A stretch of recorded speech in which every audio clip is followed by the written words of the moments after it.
사도신경으로 우리의 신앙을 고백하며 새벽 예배 하나님께 올려드리겠습니다. 전능하사 천지를 만드신 하나님 아버지를 내가 믿사오며 그 외아들 우리 주 예수 그리스도를 믿사오니 이는 성령으로 잉태하사 동정녀 마리아에게 나시고 본디오 빌라도에게 고난을 받으사 십자가에 못 박혀 죽으시고 장사한 지 사흘 만에 죽은 자 가운데서 다시 살아나시며 하늘에 오르사 전능하신 하나님 우편에 앉아 계시다가 저리로서 산자와 죽은 자를 심판하러 오시리라. 성령을 믿사오며 거룩한 공회와 성도가 서로 교통하는 것과 죄를 사하여 주시는 것과 몸이 다시 사는 것과 영원히 사는 것을 믿사옵나이다. 아멘.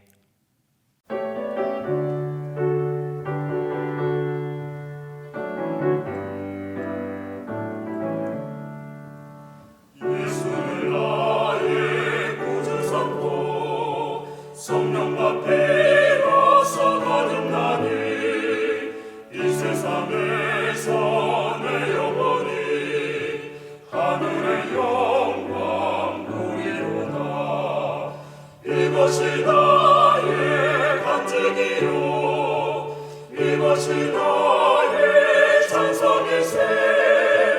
나 사는 동안 끊임없이 구주를 찬송하리로다. 온전히 주께 맡긴대요. 사랑의 음성을 듣는 주님, 천사들 왕래하는 곳과 하늘의 영광 보리로다. 이것이 나의 간증이요 이것이 나의 찬송일세. 나 사는 동안 끊임없이 구주를 찬송하리로다. 주 안에 기쁨 누림으로 마음의 풍랑이 잔잔하니 세상과 나는 강분 없고 구속한 주만 보이도다. 이것이 나의 간증이요 이것이 나의 찬송일세. 나 사는 동안 끊임없이 구주를 찬송하리로다.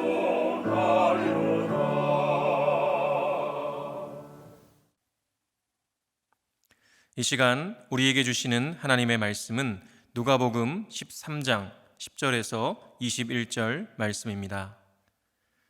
제가 봉독하겠습니다. 예수께서 안식일에 한 회당에서 가르치실 때에 18해 동안이나 귀신 들려 앓으며 꼬부라져 조금도 펴지 못하는 한 여자가 있더라. 예수께서 보시고 불러 이르시되 여자여 내가 내 병에서 놓였다 하시고 안수하시니 여자가 곧 펴고 하나님께 영광을 돌리는지라. 회당장이 예수께서 안식일에 병 고치시는 것을 분내어 무리에게 이르되 일할 날이 엿새가 있으니 그동안에 와서 고침을 받을 것이요 안식일에는 하지 말 것이니라 하거늘. 주께서 대답하여 이르시되 외식하는 자들아 너희가 각각 안식일에 자기의 소나 나귀를 외양간에서 풀어내어 이끌고 가서 물을 먹이지 아니하느냐. 그러면 18해 동안 사탄에게 매임받은 이 아브라함의 딸을 안식일에 이 매임에서 푸는 것이 합당하지 아니하냐. 예수께서 이 말씀을 하시매 모든 반대하는 자들은 부끄러워하고 온 무리는 그가 하시는 모든 영광스러운 일을 기뻐하니라. 그러므로 예수께서 이르시되 하나님의 나라가 무엇과 같을까? 내가 무엇으로 비교할까? 마치 사람이 자기 채소밭에 갖다 심은 겨자씨 한 알 같으니 자라 나무가 되어 공중의 새들이 그 가지에 깃들였느니라. 또 이르시되 내가 하나님의 나라를 무엇으로 비교할까? 마치 여자가 가루 서말 속에 갖다 넣어 전부 부풀게 한 누룩과 같으니라 하셨더라. 아멘. 제가 기도하겠습니다. 거룩하신 하나님, 코로나 시대에도 어느덧 시간이 흘러 민족 고유의 명절인 설을 맞이하게 하시니 감사합니다. 비록 비대면 상황이고 방역 차원에서 온 가족이 모두 함께 모이지 못하지만 나 자신과 서로의 생명을 사랑하고 존중하는 마음으로 감내하게 하여 주옵소서. 한자리에 모이지 못하는 아쉬운 마음을 서로를 향한 뜨거운 사랑과 배려로 가득 채우게 하시고 하나님의 사랑을 어려운 이웃들에게 흘려보내는 귀한 설 명절 되게 하여 주옵소서. 오늘도 진리의 말씀으로 우리를 가르쳐 주셔서 하나님 나라 백성으로서 어떤 삶을 살아가야 하는지 깊이 깨닫고 순종하는 은혜와 복을 누리게 하여 주옵소서. 예수 그리스도의 이름으로 기도합니다. 아멘. 할렐루야. 오늘은 특별히 설인데요. 온 가족이 함께 모이지 못하는 상황일지라도 이전의 설보다 그 마음이 더욱 풍성하고 따뜻하시기를 간절히 바랍니다. 그리고 성도님들의 가정과 친지들 모두에게 주님의 은혜와 사랑 안에서 건강하시고 하시는 모든 것 가운데 우리 주님의 동행하시는 형통의 복과 은혜가 넘치시기를 간절히 축원합니다. 주 안에서 새해 복 많이 받으십시오. 네, 오늘은 누가 하나님의 나라의 백성인가라는 제목으로 하나님의 말씀을 전하겠습니다. 저는 성경, 특별히 복음서를 볼 때마다 이스라엘 백성들, 특별히 지도층에 있는 이들이 예수님이 메시아이심을 알아보지 못하는 이 장면들을 보면서 참 이상하다는 생각을 많이 했습니다. 왜냐하면 당시 이스라엘의 지도층이었던 이 제사장, 또 서기관, 바리새인 등은 모두 율법에 정통한 전문가들이었기 때문입니다. 이스라엘에게 율법이 무엇인가요? 네, 가장 큰 범위로 말하면 구약성경 전체입니다. 그리고 그 구약성경 전체가 가리키고 있는 핵심이 무엇입니까? 예, 바로 메시아입니다. 메시아가 오셔서 이스라엘을 구원하신다는 것이죠. 그 사실을 너무나도 잘 알고 있던 이스라엘의 이 지도층들이 메시아이신 예수께서 그들의 눈 앞에 계심에도 알아보지 못합니다. 오히려 예수님을 신성 모독의 죄를 범했다며 잡아 죽이려고 난리죠. 도대체 왜 그럴까요? 이미 다 아시는 대로 성경이 말하고 가리키는 메시아가 아니라 내가 바라고 그리는 메시아를 기대했기 때문입니다. 자신들의 기대에 어긋나 있는 예수님은 절대로 메시아가 될 수 없다고 생각했던 것이죠. 그럼에도 예수님은 여러 이적과 기사들을 보이시면서 하나님 나라의 복음을 가르치시고 말씀을 전파하시고 귀신들을 내어 쫓으시고 또 병든 자들을 고치셨습니다. 그리고 자신이 하나님의 아들 메시아이심을 여러 차례 드러내셨죠. 그러니 지도층의 사람들이 예수님을 좋아할 리가 없고요. 인기가 높아지는 만큼 오히려 자신들의 기득권에 도전하는 것으로 보였던 것입니다. 그래서 복음서에서 예수님은 이 사회 지도층들과 만나는 이 장면들에서 언제나 긴장감이 넘쳐 흐른 상황을 겪곤 하십니다. 오늘 살펴보는 본문에서도 그 연장선상의 사건이 발생하는데요. 자세히 살펴보도록 하겠습니다. 먼저 오늘의 사건의 시간과 공간적인 이 배경을 10절에서 알려주는데요. 이렇게 기록합니다. 예수께서 안식일에 한 회당에서 가르치실 때에, 안식일에 예수님께서 회당에서 가르치시는 상황이었습니다. 그런데 그때 한 여자가 예수님이 가르치시는 그 회당에 함께 있었습니다. 이 여자는 18년 동안이나 귀신 들려서 앓으며 꼬부라져서 조금도 펴지 못하는 참으로 안타까운 상황에 있던 여자였습니다.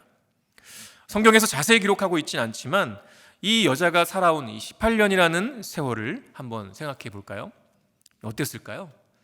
자그마치 18년이나 허리를 펴지도 못하고 꼬부라진 상태로 삶을 살아왔습니다.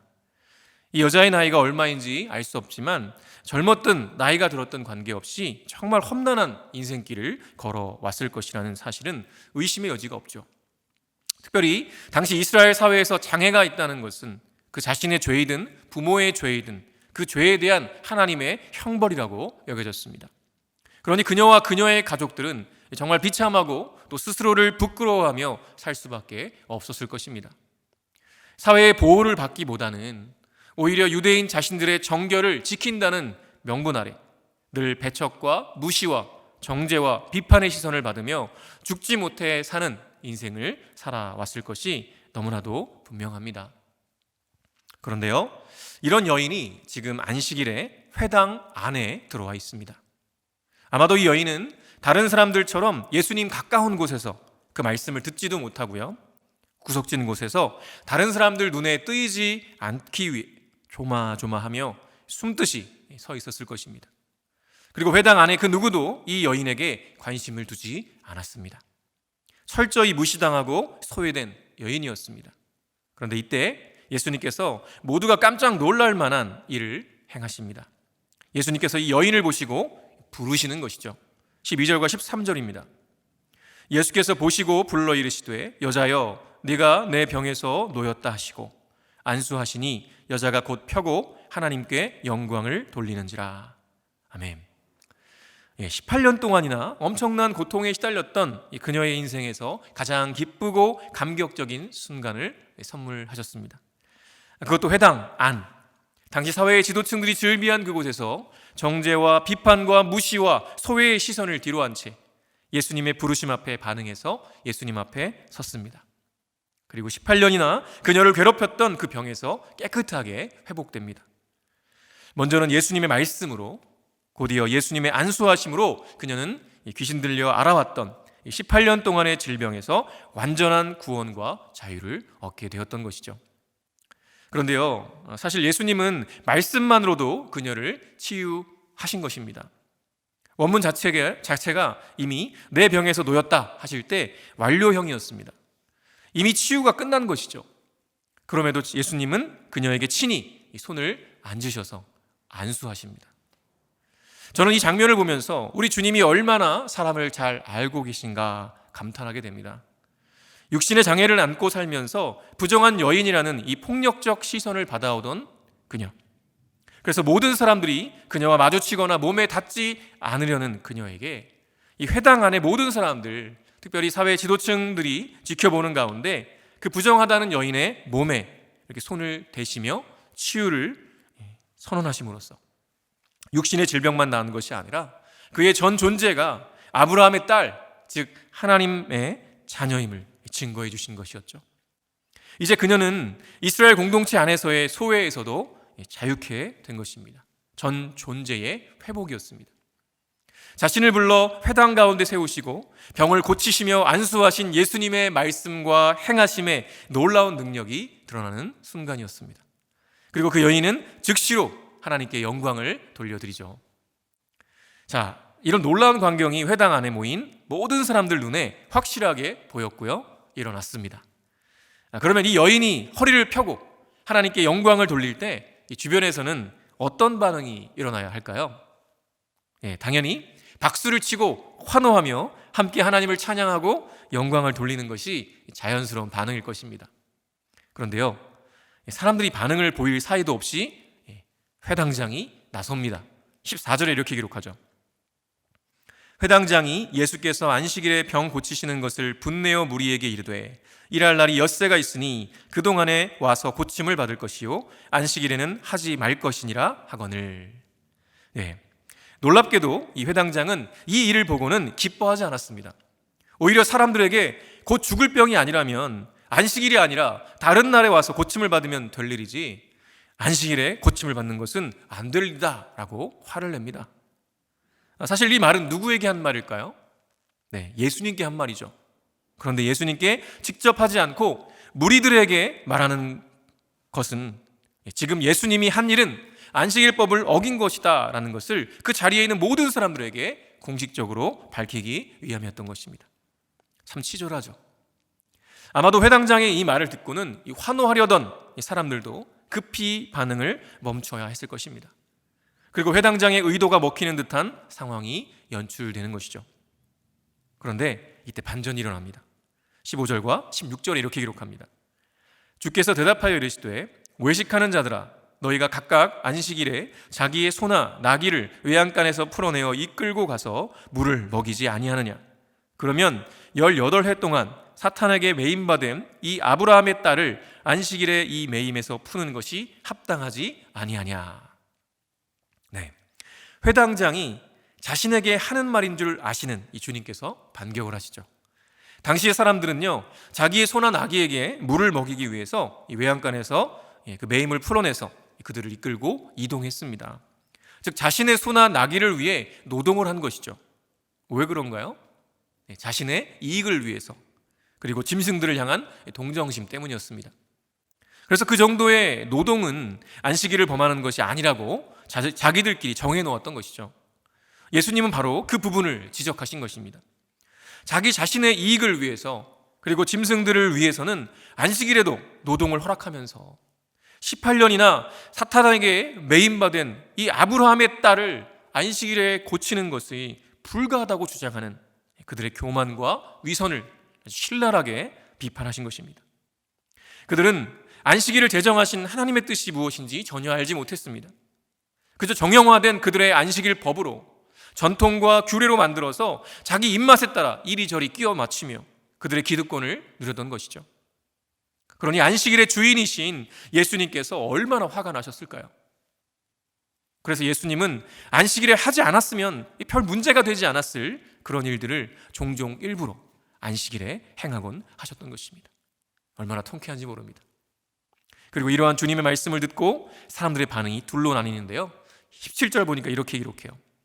예수께서 이 말씀을 하시매 모든 반대하는 자들은 부끄러워하고 온 무리는 그가 하시는 모든 영광스러운 일을 기뻐하니라. 아멘. 예수님을 반대하던 이들은요 모두 부끄러워하고요, 다른 이들은 모두 기뻐합니다.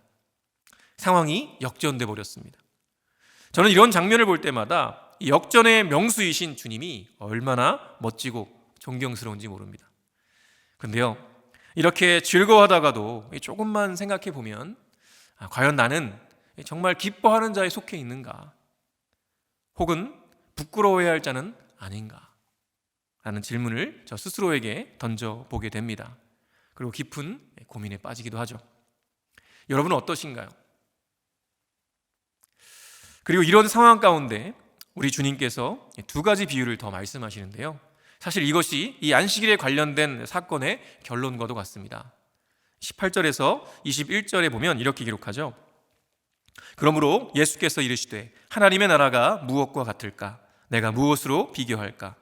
마치 사람이 자기 채소밭에 갖다 심은 겨자씨 하늘 같으니 자라 나무가 되어 공중의 새들이 그 가지에 깃들였느니라.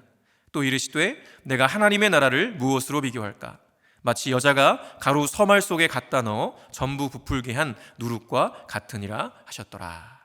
아멘. 예수님은 이 하나님 나라 비유를 하시면서 아주 작은 것들을 예로 드십니다.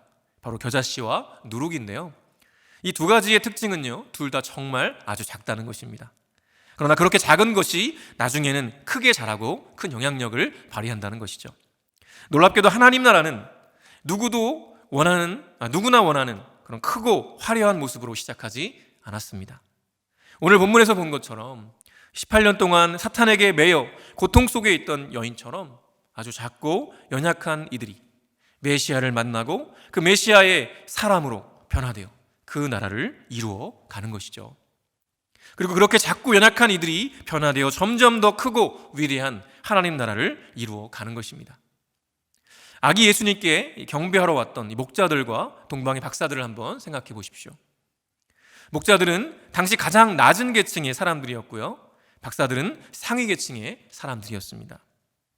그리고 하나님 나라는 낮은 자나 높은 자나 모두에게 임하는 것이고 모두에게 영광을 받으시는 나라라는 것을 아주 잘 보여주는 장면이었습니다. 그런데요, 예수님 당시 이스라엘은 어땠습니까? 하나님은 작은 자들의 하나님이 아니라 큰 자들의 하나님으로만 비춰지고 있었습니다. 아무도 작은 자들에게 관심을 갖지 않습니다. 그러나 본래 하나님 나라는 그 모두를 아우르는 것이죠. 여러분, 누가 하나님 나라의 백성인가요? 작은 자로부터 큰 자에 이르기까지 메시아 예수를 주님으로 믿고 받아들여서 그분의 백성이 된 자들이 바로 하나님 나라의 백성일 것입니다. 그러나 하나님의 뜻과는 상관없이 교만하여 자신의 잣대로 살아가는 이들은요 결코 하나님 나라의 백성이 될 수 없습니다. 여러분은 이 하나님 나라의 도전 앞에 어떤 선택을 하셨고 또 어떤 삶을 살고 계신가요? 우리에게 정말 필요한 것은 무엇일까요? 가까이 있는 나보다 더 어려운 이웃들을 돌아봐야 합니다. 고통 가운데 있는 이들을 돌아보아야 합니다. 그것이 바로 하나님의 마음이고 뜻이며 하나님 나라 백성다운 삶인 것이죠. 설을 맞이한 오늘 온 가족들이 모두 하나님 나라 백성답게 그렇게 하나님을 높이고 이웃을 돌아보고 섬기는 귀하고 복된 하나님 나라 백성들 되시기를 간절히 축원합니다. 주기도문으로 예배를 마치겠습니다. 하늘에 계신 우리 아버지여, 이름이 거룩히 여김을 받으시오며 나라가 임하시오며 뜻이 하늘에서 이루어진 것 같이 땅에서도 이루어지이다. 오늘 우리에게 일용할 양식을 주시옵고 우리가 우리에게 죄 지은 자를 사하여 준 것 같이 우리 죄를 사하여 주시옵고 우리를 시험에 들게 하지 마시옵고 다만 악에서 구하시옵소서. 나라와 권세와 영광이 아버지께 영원히 있사옵나이다. 아멘.